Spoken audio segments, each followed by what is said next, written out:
Grid is a very popular layout and for good reason. It is super easy to make responsive, you have a lot of options, and it's just pretty great overall. So let's take a look at how to work with the grid, how to make it responsive, and anything else that is important. So if we go over here, we can see we have this parent element, and this does not look good at all. But all of the children are completely fine. So let's go ahead and just click the parent right there, which we have named grid, and then let's set it to actually be a grid. Right off the bat, take a look at this. Much better, but certainly not there yet. So we want some spacing, and we can do that here by setting the column gap and the row gap to whatever we want. 25 pixels looks pretty good, so let's keep it at that.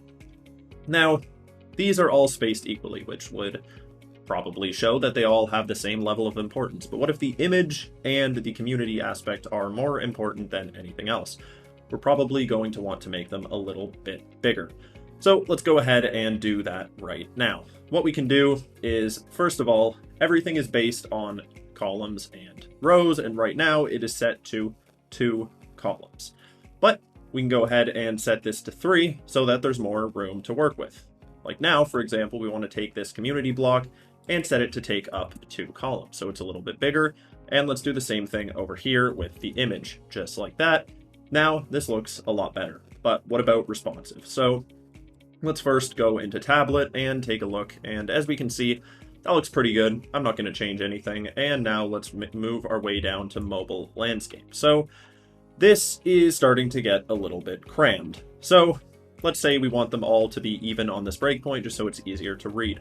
What we can do now is go ahead and remove one of those columns, and then right off the bat, as we can see, this looks a lot better. We still have that visual hierarchy, and also it is not so tight. Now let's move down to the smallest breakpoint that we have set by default, and over here again it's looking a little bit crammed.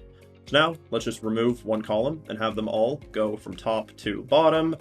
Make sure all of these are set to 1, just like that, and everything will update exactly as we want it to.